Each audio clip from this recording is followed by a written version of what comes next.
Здравствуйте, дорогие мои слушатели! Сегодня с вами я, врач Носова Елена. Возможно, кто-то меня сегодня слушает первый раз, возможно, кто-то уже меня слышал. Посмотрите, все, что я выкладывала пока что на YouTube, это было все, что касалось здорового образа жизни и соблюдения тех необходимых правил, чтобы чувствовать себя комфортно, быть здоровым, полным сил. Вот сегодня я продолжу эту тему. Знаете, вот сейчас весна на улице, так и хочется выйти на улицу и посмотреть на расцветающую природу, на солнышко, как оно ярко и комфортно светит, на птичек, которые поют. Но вы знаете, вот не всегда получается получить вот то состояние радости, потому что наблюдаешь за людьми и видишь, какие они хмурые, какие они напряженные в большей части. А если ты еще заходишь в какое-нибудь помещение, не дай бог государственное, то ты видишь, в каком уровне стресса люди находятся. Поэтому я сегодня хочу коснуться именно стресса, потому что это серьезная такая вот вещь, которая нам здоровье портит. Вот. А на самом деле дело все в нашем гормональном фоне. И если мы хотим иметь хорошее самочувствие и замечательное настроение, чтобы мы испытывали максимум положительных эмоций, нам нужно иметь отлаженный гормональный фон. Потому что когда наша гормональная система здоровая, у нас ровное, стабильное, прекрасное настроение, у нас стабильный вес, мы хорошо спим, мы устойчивы к стрессу, мы не заводимся с полоборота. Когда мы смотрим на себя в зеркало, мы видим хорошую, замечательную кожу, мы радуемся своим волосам, нам нравится смотреть на свои ногти, нас влечет к противоположной половине, то есть у нас замечательная либидо. Вот. И наоборот, если в нашем гормональном фоне не все в порядке, то все в точности наоборот. Вес нас не радует, несмотря на наши усилия, настроение тоже, спим мы тоже как попало, и волосы непонятные, и ногти нас не устраивают, и с либидо проблемы. То есть все дело в гормональном фоне. Итак, гормоны – это термин, который с греческого обозначает «двигаю», «побуждаю». Гормоны – это сигнальные химические вещества, которые вырабатываются клетками нашего тела и влияют на клетки других частей нашего тела. Их много в нашем организме, каждый выполняет свою роль. И я начну разговор свой с гормонов, которые отвечают за реакции на стресс. Многие знают про адреналин. Молодежь говорит еще человек на адреналине. Но адреналин, и еще есть такой гормон, как норадреналин, эти гормоны не обеспечивают мгновенную реакцию на стресс, которые помогают нам жить в режиме «бей или беги». То есть они нам помогают справиться с острым стрессом. Но есть такой гормон, как кортизол. Он действует медленнее и работает на более длинной дистанции. Он отвечает за наше приспособление к стрессу.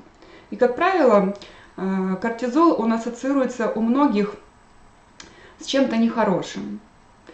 То есть мы знаем как кортизол как гормон стресса.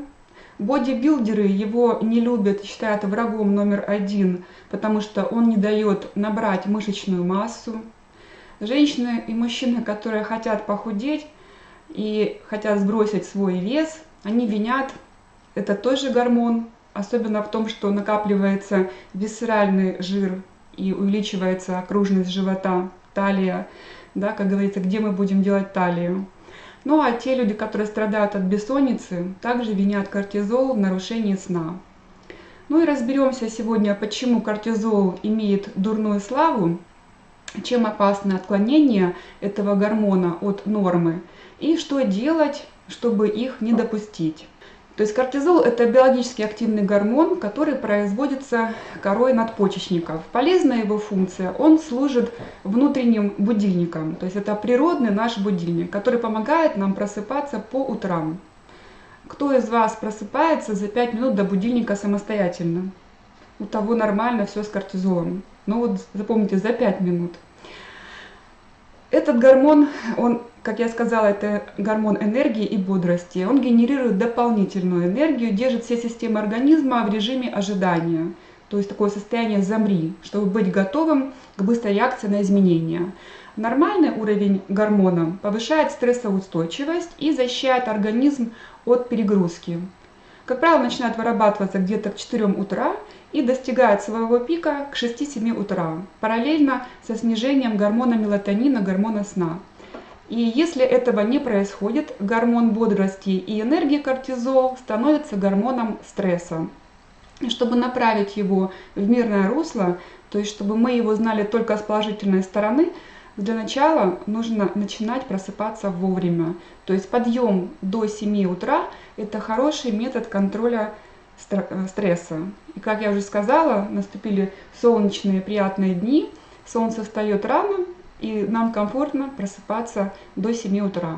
То есть попробуйте ложиться до 23 или, по крайней мере, сегодня, да, до 24, то есть, а не завтра, после 12 часов ночи, и вставать до 7 утра. Несколько дней так, да, если вы будете делать, вы почувствуете прилив сил, бодрости, энергии, увидите, насколько повысится ваш КПД, коэффициент полезного действия, и удивитесь, как вы стали больше успевать. Потому что слово «успех» на самом деле от слова «успевать». И те люди, которые успевают, как правило, они же и успешные. В течение дня нам кортизол помогает справиться с нормальным стрессом. Так называемый эустресс – это нормальный уровень нагрузки, это наши повседневные рутинные задачи, которые требуют нашей реакции, нашего внимания, нашей концентрации. Но когда уровень стресса начинает зашкаливать, и эустресс переходит в дистресс.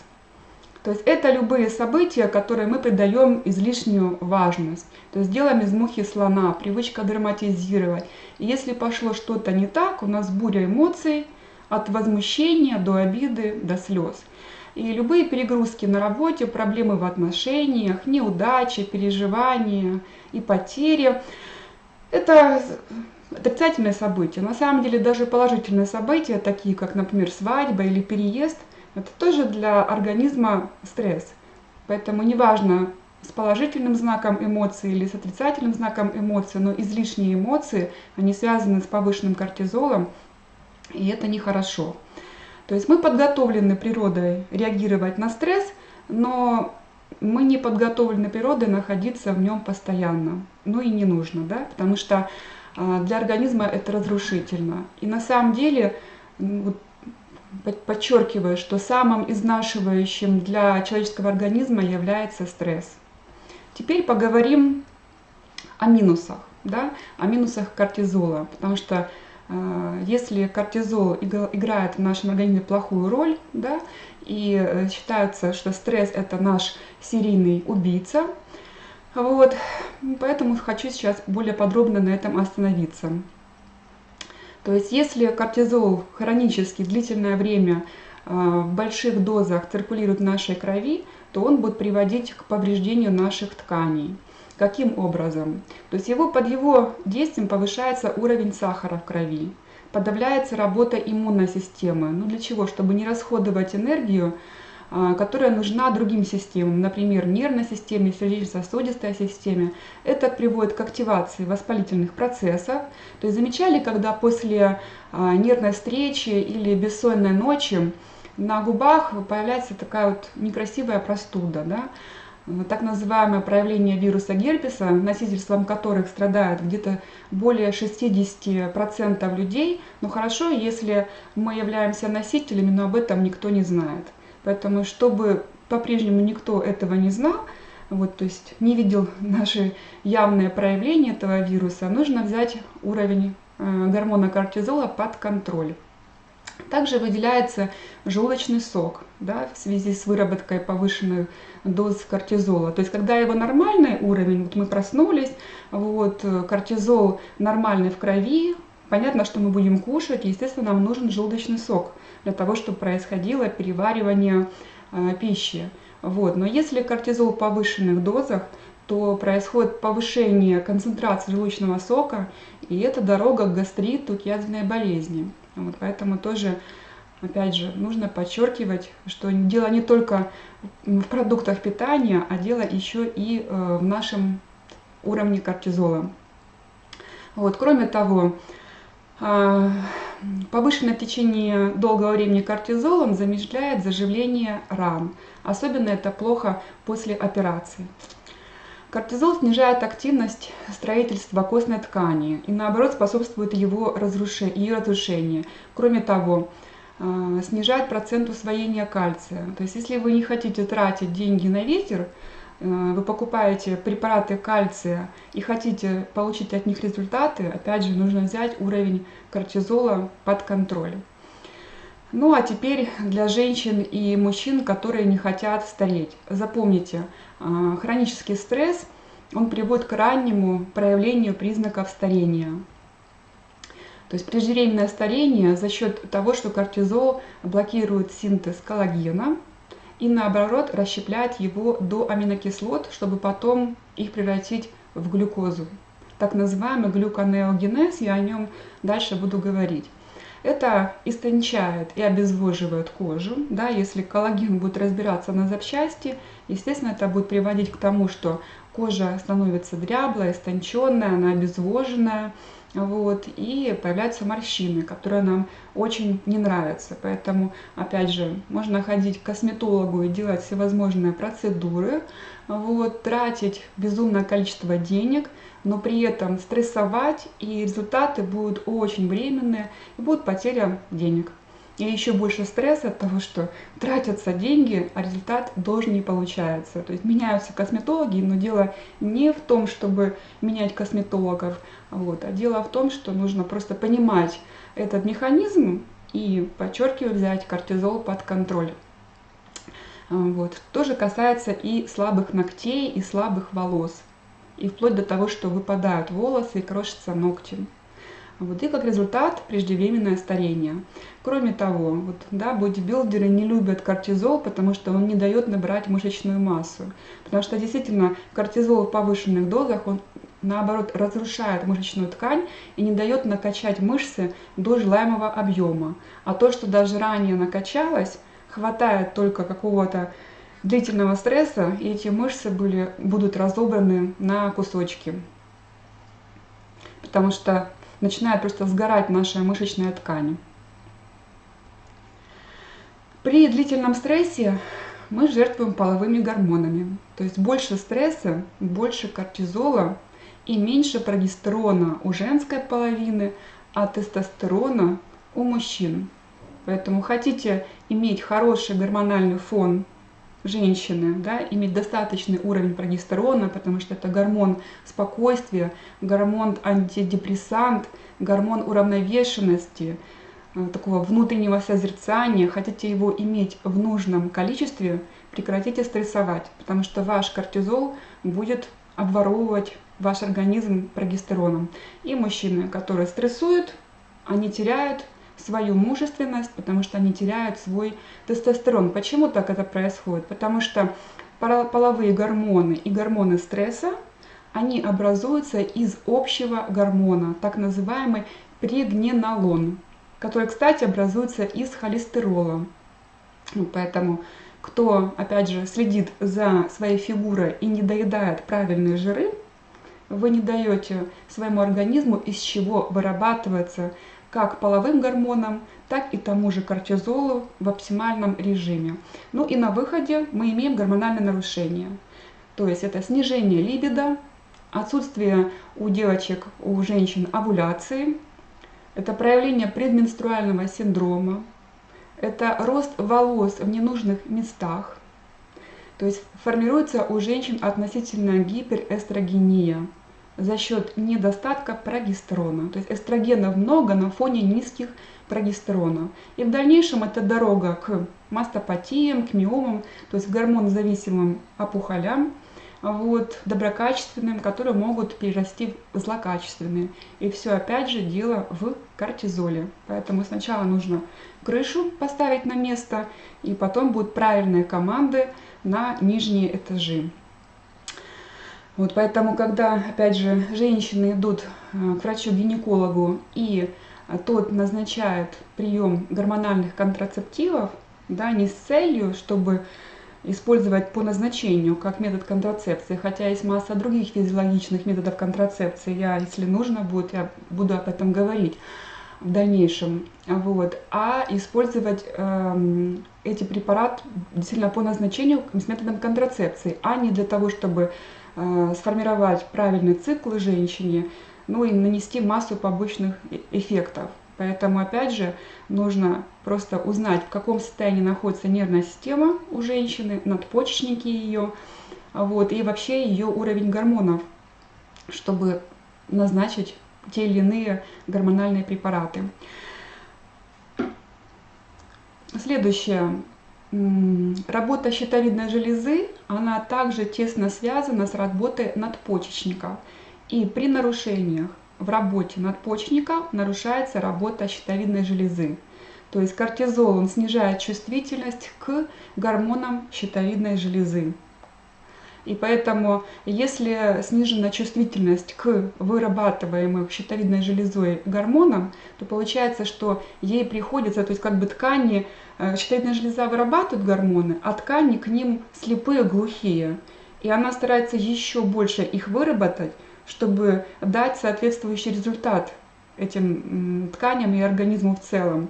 Вот, а ткани по-прежнему их не слышат. И рано или поздно это повышенная нагрузка щитовидной железы. Мы можем увидеть это на УЗИ как диффузное изменение и разрастание ткани железы.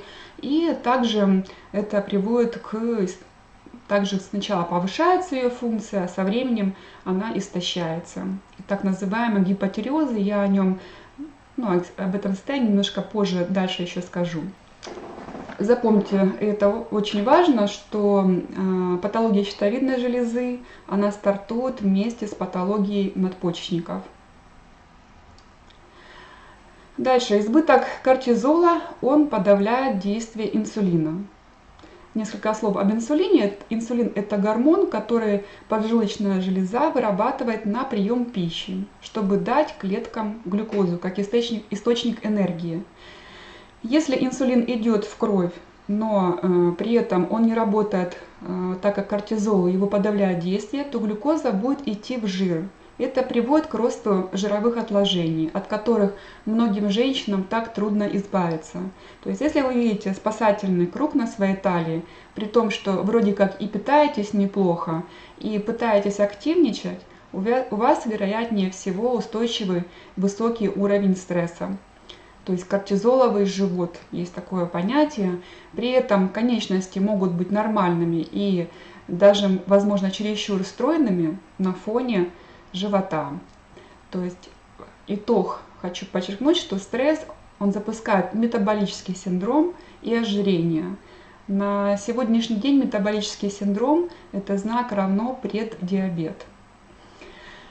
Как правило, при повышенном кортизоле развивается большая тяга к легким углеводам, так называемая комфортная пища. То есть замечали, когда у нас стресс, да, мы заедаем этот стресс сладеньким или запиваем чем-то сладеньким. Например, кока-кола, народ постарше алкоголь использует, чтобы так называемый снять стресс. Вот, легкие углеводы, они ведут к выбросу еще большего количества инсулина. Вот. И в организме получается, что много глюкозы и много при этом инсулина. Это для организма стресс. И так как это стресс, то надпочечники вырабатывают еще больше кортизола. Может быть, это технически сложно понимаемая и воспринимаемая информация, вот, поэтому можете несколько раз прослушать этот момент, но этот механизм лучше понимать, чтобы, опять же, если вы понимаете, вы тогда действуете осознанно, и вы получаете на выходе другие результаты. Не на эмоциях, а вот осознанно понимая, что я кладу в рот, для чего я это делаю, зачем я нервничаю и что мне делать, чтобы не нервничать. Вот. Итак, подчеркиваю, повторяю, что много глюкозы и много инсулина – это также стрессом является для организма. И так как это стресс, надпочечники вырабатывают еще больше кортизола. Кортизол, соответственно, остается длительно повышенным. И со временем формируется инсулинорезистентность. Даже в небольших концентрациях возможно кортизола. Что такое инсулинорезистентность? Это когда инсулин есть и даже много, но клетки к нему слепые, глухие, то есть они его не видят. А раз они его не видят, да, то они голодные, потому что именно благодаря инсулину глюкоза поступает в клетку и клетка получает то, что она хочет. Вот. Если инсулина много, а клетки глухие, то они голодные и они страдают. Вот. Кроме того, вот та самая голодная клетка, инсулинорезистентная, она приводит к еще большему потреблению комфортной еды и легких углеводов, потому что организм все равно хочет получить глюкозу. Вот. Кроме того, как я говорила, что кортизол, он запускает глюконеогенез. То есть это такой процесс, когда берется глюкоза не из продуктов углеводистых, да, а именно она берется из внутренних запасов. Что у нас является запасом? Наши белки, это мышечная ткань, наш жир, да, этот процесс называется глюконеогенез. Вот. И, например, берутся аминокислоты из мышц и расщепляются до глюкозы. И организм получает двойную глюкозу. То есть, с одной стороны, та глюкоза, которая заедается стрессом, вот, и вторая глюкоза, которая получается из собственных тканей. И со временем еще больше глюкозы и еще больше инсулина, и нарастает инсулинорезистентность. Это приводит к воспалению в тканях, да, это асептическое воспаление, то есть не связанное с какими-то бактериями, вирусами. Вот. И прежде всего воспаляются сосуды. Поэтому на сегодняшний день атеросклероз – это не заболевание, связанное с употреблением излишней жирной пищи. Да, и поэтому назначаются статины. На самом деле атеросклероз – это воспалительный процесс, и там подход должен быть совершенно другой. Но это тема другого вебинара. Вот, то есть подчеркиваю, что высокий кортизол, он увеличивает количество висцерального провоспалительного жира. Кстати, вот именно висцеральный жир, он имеет рецепторы, которые в несколько раз выше имеют чувствительность к кортизолу, а не к инсулину. То есть больше кортизола будет больше висцерального жира. Итог. Повышенный кортизол приводит к инсулинорезистентности, висцеральному ожирению, то есть когда окруженность живота больше, чем мы бы желали, повышению артериального давления, так как висцеральный жир, он сдавливает сосуды, и, естественно, будет повышаться артериальное давление, чтобы прокачать кровь, и нарушением жирового обмена, которое можно увидеть, сдав анализ липидограмму и посмотрев, сколько там плохого холестерина, сколько хорошего холестерина и коэффициент атерогенности. И это все симптомы, которые вкладываются в такой диагноз, как метаболический синдром и сахарный диабет. И это дорога к инсульту, к инфаркту и к другим сердечно-сосудистым катастрофам, которые на сегодняшний день, и не только на сегодняшний день, я в 1998 году заканчивала медицинский университет, и тогда сердечно-сосудистая патология занимала первое место. Вот, и на сегодняшний день происходит только рост сосудистых катастроф. На самом деле те подходы в традиционном лечении, они не работают, потому что, опять же, нужно копать глубже, чем просто назначать блокаторы тех или иных рецепторов и выключать сигнализацию. Ведь организм с нами разговаривает именно какими-то симптомами, то ли одобряющими, и мы видим хороший внешний вид в зеркале, да, свое отражение, мы хорошо себя чувствуем, или он с нами разговаривает какими-то симптомами, которые указывают, что мы не правы по отношению к своему телу, и мы что-то делаем не так, если в корне, не говорит, что мы в корне поступаем к своему организму не так. Следующее – это проблемы со стороны желудочно-кишечного тракта, такие как изжога, да, вздутие, потому что нарушается пищеварение. И кроме того, кортизол приводит к дисбактериозу, когда подавляется естественно нормальная микрофлора, и на этом фоне растет условно-патогенные, прежде всего, грибы. Вот я очень как-то прям так, мне интересно удивил этот факт, когда я услышала, что мацони в Грузии делается не просто берется молоко, кипятится, остывает, и потом туда добавляется закваска, а еще и ставят после этого в тихое, темное место.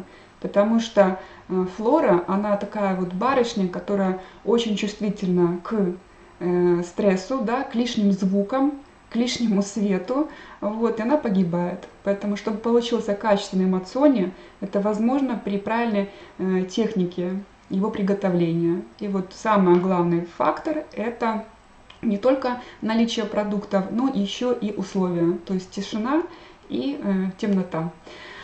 Вот, поэтому, опять же, если мы нервничаем, если мы кричим, то ну, эмоциональничаем, мы можем даже не кричать, мы можем в себя гасить эти эмоции, подавлять свои эмоции, да, их сдерживать, вот, не давать им выход, но наша флора очень к этому чувствительна, она также погибает, а святое место пусто не бывает, и растут грибы.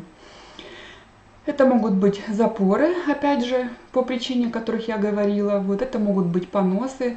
Поэтому, вы знаете, вот иногда общаешься, вот ко мне приходят на консультацию люди, которые имеют деньги, да, они бизнесмены, они могут себе позволить правильно питаться, да, то есть они выполняют все то, что им говорили, возможно, диетологи, они начитались умных книг, но из-за того, что их бизнес требует большого напряжения нервной системы, и они стрессуют, потому что им нужно выполнять, решать серьезные задачи, проводить массу каких-то встреч, часто некомфортных встреч, у них кортизол находится на пределе, и у них проблемы со стороны желудочно-кишечного тракта. Поэтому пока не откорректировав работу, не подпитав нервную систему, не успокоив надпочечники, не получается дать им результат со стороны того же желудочно-кишечного тракта. Следующее – это излишняя потливость, да, и частое мочеиспускание. Раз мы теряем много пота и ходим часто в туалет, да, то мы теряем минералы. И в первую очередь такие важные, которые вот для нервной системы, это магний, и о нем дальше буду говорить. Это нарушение сна, это нервозность, это бессонница, это тревожный сон, частая смена настроения и рано или поздно депрессия. Удивительно, но факт, что чем больше кортизола циркулирует у нас в крови, тем чувствительнее мы к стрессу. Итак, признаки, которые могут указывать на то, что у вас повышен уровень кортизола. Это чувство, будто вы постоянно суетитесь, выполняя одно задание за другим. Постоянная тревога, беспокойство без повода. Со стороны, да, вот вам говорят, да и повода ведь нет, чего ты беспокоишься. Возбудимость, нервозность, чувство паники. Зрительно вот тот самый спасательный круг в области талии при адекватном распределении жира. Вроде как все делаю правильно, и тренируюсь, и ем рационально, а вес не уходит. Тянет к соленому, и реже к сладкому. Почему? С одной стороны, тянет к соленому, потому что теряем минералы, да, с потом излишне потеем, и в туалет мы ходим чаще. Вот. С другой стороны, стресс, он очень сильно закисляет. А раз стресс закисляет, вот посмотрите, пожалуйста, мою лекцию, кто не смотрел, по ощелачиванию организма. И там я очень рассказываю механизм, почему происходит остеопороз при стрессе. Ну и не только при стрессе, при закислении организма. И как решать этот вопрос. Следующее – это неспособность справиться со стрессом, да, нетерпение и раздражительность с другими людьми. Дрожат руки, это тоже обычно следствие высокого кортизола. Сердце бьется, проблемы ночью со сном, частая смена настроения или депрессии, проявление мгновенных вспышек злости или ярости.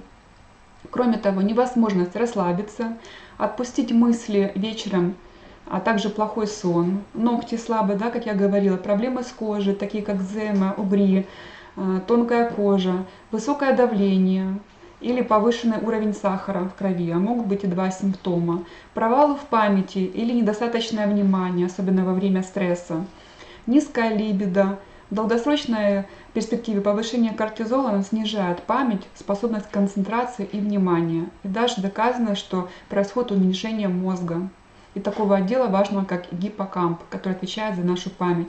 Когда надпочечники работают в напряженном русле, то долго они сначала устают, а потом и вовсе истощаются. Это проявляется чувством повышенной усталости, неловкости в теле, депрессии, ускоренному старению за счет того, что, как я говорила, кортизол блокирует синтез коллагена, истончает, обезвоживает кожу, к низкой стрессовой устойчивостью, набору веса.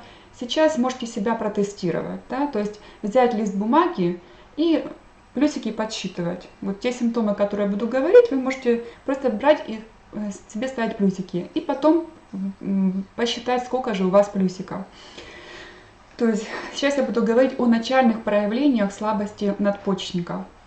Усталость, которую трудно поддерживать уровень энергии в течение дня, низкая стрессовая устойчивость, нарушение сна, то есть вам трудно засыпать, вы прокручиваете свой вот прожитый день, как бы думаете, что я там сказала, что я не сказал, а вот там я так сделала, а вот надо было то еще сделать, то есть вы дальше проживаете этот день. В итоге у вас беспокойный сон, утром вы разбиты, усталость и затруднение при пробуждении. Возможно, будут всплески энергии вечером, на фоне того, что не было энергии в течение дня, ослабление иммунитета, набор веса.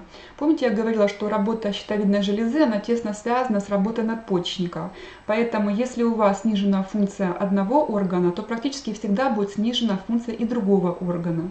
И для того, чтобы щитовидная железа работала на пятерочку, для этого нам необходим уровень адекватный кортизола. И если кортизол стремится к нулю, да, при слабости надпочечников, то по факту мы имеем гипотиреоз, и не важно, что анализы, возможно, пока что говорят нам нормально, то есть они в пределах там, нижней границы нормы. Вот. За нарушением функции щитовидной железы нередко скрываются проблемы с надпочечниками, повторяю, и добиться улучшения состояния при гипотиреозе невозможно, не восстановив их функцию. И если сдает человек анализ на кортизол, то, как правило, он утром у него повышен. Следующая стадия надпочечниковой недостаточности или истощения надпочечников – это нарушение сна. Просыпаются рано утром в состоянии тревоги, неосвежающий сон, утренняя разбитость, усталость, затрудненное пробуждение. Да? То есть если в первом начальном случае просто трудно засыпать, вот, то и сон беспокойный, то дальше, если нарастает состояние истощения надпочечников, не работает в повышенном режиме, то в данном случае и просыпаемся мы очень рано. Синдром хронической усталости нам так многим известный, нет энергии ни на что, нет мотивации, депрессия, апатия ко многим важным и интересным вещам, неспособность к концентрации, особенно до завтрака, плохая память, тяга к соленому. И вот если там было ослабление иммунитета, то есть человек весь на эмоциях, но он просто легко может заболеть, да, и легко простывает, вот, то в данном случае уже появляются аллергические заболевания, либо в виде дерматита, возможно, бронхиальная астма, это могут быть какие-то аутоиммунные заболевания, тот же аутоиммунный тиреоидит, ревматоидный артрит, вот, и так далее. То есть это уже дальше такая следующая запущенная стадия истощения надпочечников. Это могут быть хронические боли в пояснице, в мышцах. Особенно, когда вы потренировались, вы понимаете, что день-два поболело, и хватит, а болит дальше. Вы чувствуете, как будто вас побили. Это на самом деле говорит о том, что у вас надпочечники работают на пределе. Воспалительное функциональное заболевание желудочно-кишечного тракта, вот тот самый хронический кандидоз, если там была периодически вспышка его, да, то в данном случае он рецидивирующий и не поддается обычному лечению. Оно, в общем-то, наверное, просто неправильно было подобрано. Вот. И различные респираторные заболевания и склонность к пневмониям, к бронхитам. И ключевые здесь признаки – это повышенная утомляемость, даже, можно сказать, постоянная усталость, извращение циркадных ритмов, да, то есть бодрствование сна, разнообразное нарушение сна, неосвежающий сон, утренняя разбитость, усталость, затрудненное пробуждение. Вот. Наиболее глубокий сон часто бывает где-то с 7 до 9, когда человек долго не спал, а потом все-таки засыпает, и вот этот сон самый сладкий. Это тоже говорит часто о надпочечниковой недостаточности. При этом в обед еще продолжается низкий уровень энергии, но при этом где-то после 5-6, наоборот, открывается второе дыхание, вы полны энергии. Вот это тоже указывает на надпочечники, на их несостоятельность. И где-то уже к 9, к 10 опять утомлены, но, как правило, не ложатся эти люди вовремя. И если не заснули, к примеру, до 11 часов ночи, до 12, то, как правило, у них наступает снова новый всплеск энергии, связанный с выбросом кортизола, который длится до 2-3 часов ночи. То есть вот такие извращенные циркадные ритмы. Часто при этом лучшая работоспособность именно поздним вечером, но не в течение дня. Также нервозность, раздражительность, избыточные страхи и опасения, часто склонность к паникам, легко перегружается, у этих людей нет резерва, то есть не столько сделали, сколько устали. как говорится, не успел проснуться, уже устал. Неспособность к концентрации, особенно до завтрака, в первой половине дня, плохая память, низкая либидо, практически его отсутствие, и различные сексуальные дисфункции. Уставшие надпочечники – это низкое давление, то есть если вначале, когда был высокий кортизол, наоборот, как я говорила, было повышенное давление, то надпочечники, когда уже сдались, да, будет низкое давление, лучше такие люди себя чувствуют лежа, склонность у них к обморокам, потребность лечь после небольшой физической нагрузки или небольшого эмоционального стресса, им хочется полежать. Головокружение, такое пустота в голове, головные боли, вот метеозависимость, что связано с высокими потерями и дефицитом магния, и не только. Холодная, влажная, бледная или такая мраморная кожа, отечные лодыжки больше к вечеру, тахикардия, сердцебиение, повышенная потливость, в том числе по ночам. Как правило, такие люди идут к кардиологу или к терапевту, и тот назначает массу препаратов для того, чтобы, ну, скажем так, направлены на сосудистое русло, но на самом деле не отконтролировав уровень кортизола, не помог, не поддержал надпочечники, результата не будет. И в принципе лечение выбрано неправильно. Могу даже сказать, что такие люди, поскольку они эмоционально лобильны, у них будет низкое артериальное давление, особенно вот низкое нижнее давление, они приходят к доктору и хотят помощи, доктор измеряет у них артериальное давление, констатирует высокие цифры и говорит: это у вас что-то с тонометром не так, у вас наоборот высокое давление, и назначает препараты, снижающие артериальное давление, что в корне неправильно, потому что человек просто, у него разбалансированная нервная система, и он пришел к врачу, он боится какого-то диагноза, у него такая излишняя вот настороженность, он боится много чего, да, а сейчас ему врач скажет какой-то серьезный диагноз. И поэтому у них вот на таком волнении надпочечники уже последние берут себя в руки, выбрасывают очередную порцию кортизола и такой всплеск и подъем артериального давления. А на самом деле, если эти люди приходят домой, у них опять же, они констатируют низкое давление и слабость. Да, то есть запомните такой момент. Запоры вместо послабления на фоне высоких доз витамина С и магния. Вот, то есть высокие дозы витамина С – это те дозы, которые вызывают понос. И магний, кстати, тоже. Высокие дозы магния могут вызвать расстройство. Поэтому те люди, у которых проблемы, да, с запором, вот знаете, это вы можете витамином С и магнием откорректировать. Но если наоборот, на высокие дозы витамина С и магния запоры, то знаете, это дело не в препаратах, а дело в ваших истощенных надпочечниках. Да, вот такая вот картинка. Хочется полежать. Методы измерения кортизола. Это свободный кортизол в суточной, свободный кортизол в плазме. Этот анализ объективно трудно оценить, так как большая часть кортизола она находится в связанном виде с белками.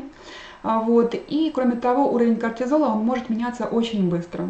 То есть на эмоцию кортизол есть, нет эмоций, нет. И в какой момент сейчас зафиксировали, то есть очень трудно объективно поставить диагноз. Следующий анализ – это свободный кортизол в суточной моче. Вот, ну, считается, что он не очень изучен. Вот. И следующий – это свободный кортизол в слюне. Он отражает актуальную на момент забора секреции или концентрации свободного кортизола, легко его собирать, хранить и транспортировать, и позволяет собрать несколько образцов в течение дня и оценить суточный профиль. Но на самом деле вот те признаки, которые я говорила, вот можно даже не тратить деньги, да, а себя протестировав вот по тем плюсикам, которые я говорила, и оценить, в каком состоянии находятся ваши надпочечники. Вот. И если, допустим, при повышенном в начале, когда человек разбалансирован, как я говорила, он может быть повышен, кортизол, да, а при слабости надпочечников он может быть утром, наоборот, низким. Что нужно делать? То есть нужно исключить из еды простые углеводы, уменьшить продукты с высоким гликемическим индексом. Есть таблица в интернете, пожалуйста, прогуглите, посмотрите каждый продукт, какой имеет гликемический индекс. Есть еще такое понятие инсулинемический индекс, тоже обратите на это внимание. Ну, я сейчас не буду подробно на этом останавливаться. Вот когда я буду говорить тему метаболический синдром, я более подробно остановлюсь и расскажу, что такое гликемический, что такое инсулинемический индекс. Следующее – это минимум стимуляторов или совсем отказаться от кофе, от алкоголя, от никотина, снизить, а лучше исключить потребление ТИЖК, трансизомеры жирных кислот. Посмотрите мое видео на канале, я подробно говорю, что такое ТИЖК, чем опасны и как можно их увидеть, прочитав этикетку продуктов питания. Будьте при этом физически активны, ходьба на свежем воздухе, особенно перед сном. Как говорят, можно уйти от стресса. Нужно одеть кроссовки и просто уйти, то есть просто идти активно. Использовать техники релаксации, такие как глубокое дыхание, йога, медитация, массаж, включая надпочечники, массаж надпочечников. Ну и, кстати, наш стресс, он застряет в наших мышцах. Вот, поэтому массаж позволяет выйти из этих стрессовых таких вот напряженных мышц, избавиться от этого состояния. Сон не менее 7 часов, то есть до 23 ложиться и вставать в 6-7 утра. Заниматься любимым делом, вот, не сидеть дома, когда вам плохо. Встречайтесь с друзьями, общайтесь, если с кем-то поссорились, обязательно примиритесь, это снизит ваш уровень кортизола. Позитив, смейтесь, шутите, исключите токсическую информацию на входе, научитесь говорить «нет», помните о кругах любви. То есть в первую очередь проявляйте любовь к себе, но при этом не ущерб в других. То есть не надо пытаться спасти весь мир. Начните с того, что спасите себя. Ловите себя на добрых делах и как можно чаще поощряйте себя. И, к слову сказать, есть естественные пути вывода кортизола, гормонов стресса, их метаболитов. Естественные пути – это с мочой, со слезами и с потом. Поэтому баня вам помощь, активный спорт, активный секс, да, пить побольше воды, чтобы разбавить вот эти самые метаболиты, чтобы они выводились с мочой. Вот. Ну и не сдерживайте свои эмоции. Вот. Чем себя кормить при этом? Потому что если не кормить себя правильными вещами, то будут наши органы голодные, ими испытывать некоторый дефицит, и от них ожидать нормальную работу не приходится. Итак, что нужно нашим надпочечникам, что нужно нашей нервной системе? Это правильные жиры, это фосфолипиды омега-3, это витамины группы В, это витамин С, магний, предшественники серотонина и адаптогены. Ну и откорректировать состояние нервной системы нам позволяют седативные травы. Лецитин – это группа, это вещество, которое относится к фосфолипидам. Он участвует в синтезе миелина, изолятора и защитника нервных волокон. То есть, смотрите, наше нервное волокно, оно как бы находится как в обмотке, в таком в изоляционном материале, миелине. Это миелин состоит как раз из фосфолипида и из лецитина. И покрывает так вот, да, с какими-то промежутками.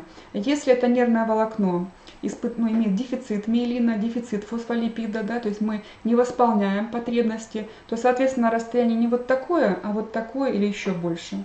Ну и, соответственно, передача импульса происходит от миелина участка до следующего участка миелина. Чем будет меньше расстояние между ними, тем скорость будет выше. Чем больше дефект изоляционного материала, то есть чем меньше правильных жиров, фосфолипидов в организме, тем скорость передачи импульса будет ниже.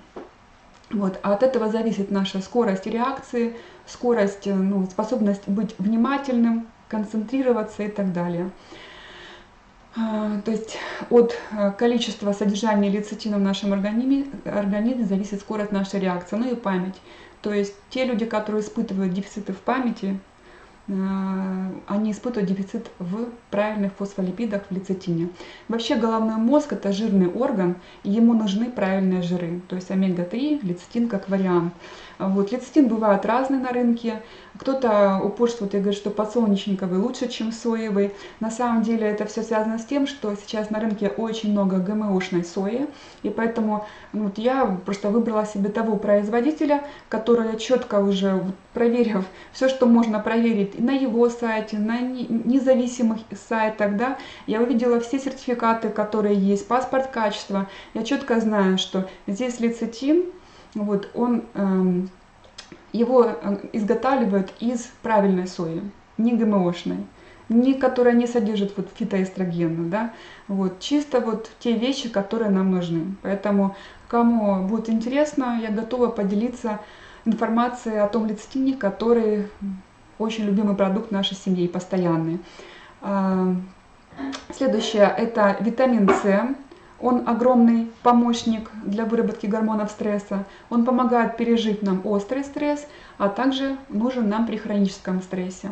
Вот, потому что витамин С, кроме того, что он нужен для синтеза гормонов, да, катехоламинов, стресс, гормонов кортизола, норадреналина, адреналина, кроме того, он помогает выводить метаболиты, связанные со стрессом. Потому что метаболиты, они на самом деле тоже также нам вредят. Может быть, в меньшей степени, но так же, как и сами гормоны. Вот. Также витамин С, он нам нужен для прочности соединительной ткани, вот, для прочности коллагена он нужен. При стрессе быстро расходуется витамин С, то есть человек стрессанул, и он потерял где-то 80 мг витамина С. А по нашим законам, органам, которые Министерство здравоохранения, которые диктуют нам дозировки, они считают, что нам витамин С нужно 80 мг. На самом деле человек один раз стрессанул, и он потерял вот ту самую дозировку. А если человек находится в постоянном стрессе, в дистрессе, то речи о 80 мг вообще нет. 80 мг это так, чтобы, ну не знаю, цинги не было, да, то есть малейшая кровоточивость десен на самом деле это проявление дефицита витамина С.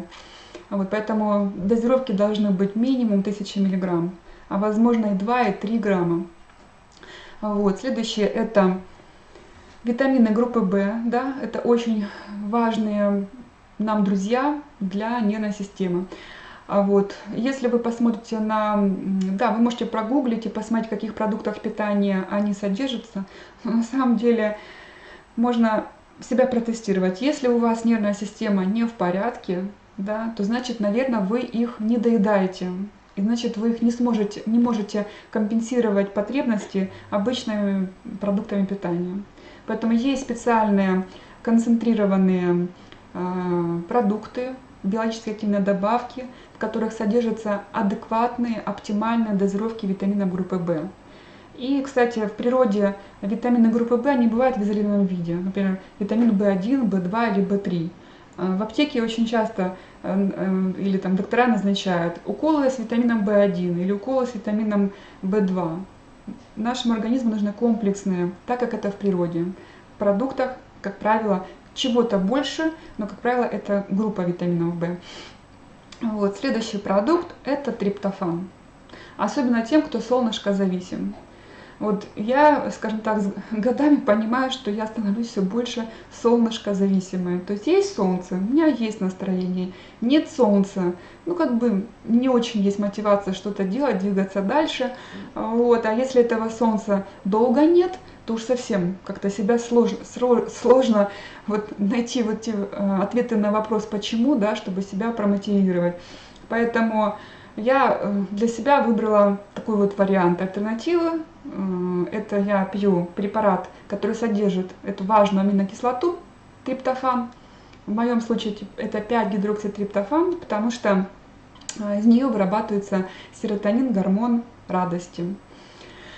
Вот, поэтому, если вы солнышкозависимый, можно, конечно, рвануть на юг, но если есть такая возможность, но рано или поздно все равно приходится возвращаться к себе домой, благо дело сейчас уже весна, вот, а зимой так совсем без этого продукта никуда. И иногда выпиваю и 2-3 капсулы, как пишется на упаковке, иногда нужно и 6, и 8 капсул в день, вот когда так уж совсем депрессуха какая-то. Вот, потому что в природе, ну где, вегетарианцам вообще сложно получить, потому что есть в сое, но как мы уже знаем, что соя, она практически вся ГМОшная. Вот, ну, не вегетарианцам уже легче, но, опять же, много триптофана находится в дичи. Вот, как в фильме «Бриллиантовая рука» Сеня дичь.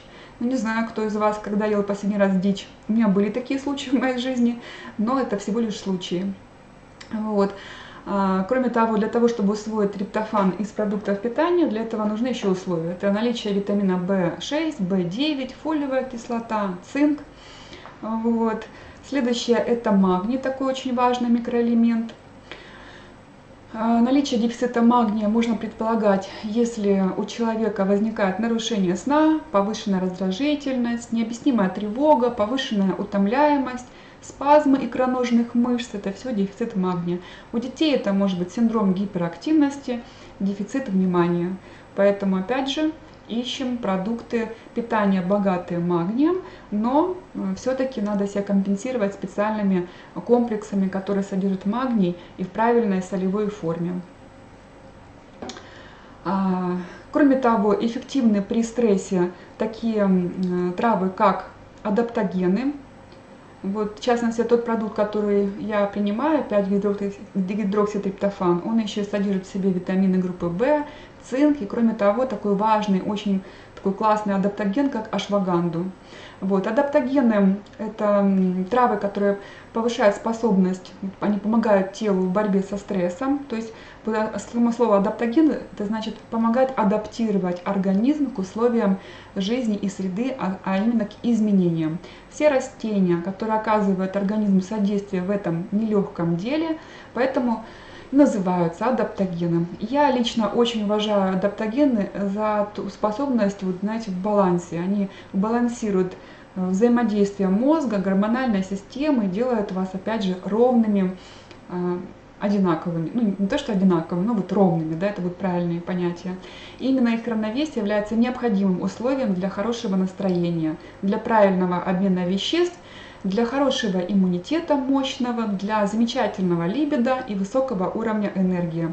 Ну и двух словам, условием нашей здоровой и счастливой во всех отношениях жизни. Это такие травы, как я сказала, ашваганда, это женьшень, это леутерокок, радиола розовая, кардицепс. Это все вот наши замечательные помощники адаптогены. Вот, это особенно актуально для девушек, ведь борьба со стрессом, она является натуральным методом, и, пожалуй, это главный аспект антиэйджинг терапии. Ну и, в принципе, нужны, конечно же, седативные травы. Это однозначно лучше, чем принимать какие-то химиопрепараты, какие-то антидепрессанты, с которых спрыгнуть сложно и которые вызывают, наоборот, синдром отмены. То есть пока пили хорошо, прекратили пить, стало еще хуже, чем до того, как не пили. Поэтому седативные травы нам в помощь. Это такие травы, как пустырник, это валериана, это мелиса, это хмель, это страстоцвет, ну и много других полезных трав от природы. Вот, поэтому вставайтесь и ложиться спать, это очень важно. Режим питания – это очень важно. Режим отдыха очень важно. Ну и напоследок я вот хочу сказать вам такую фразу, что счастье – это всего лишь побочный эффект правильно организованной жизни. Поэтому осознанность, еще раз осознанность, станьте другом прежде всего для себя. Вот, если вы будете дружить с самим собой, то вы тогда будете качественно дружить с другими людьми. Поэтому будьте счастливы. Очень хочется, чтобы вы отреагировали на эту информацию. Ставьте лайки, делитесь со своими друзьями, знакомыми и родственниками. Подписывайтесь на мой канал. Я готова быть и далее вам полезна. Всего доброго. С вами была я, врач Носова Елена. Всего хорошего.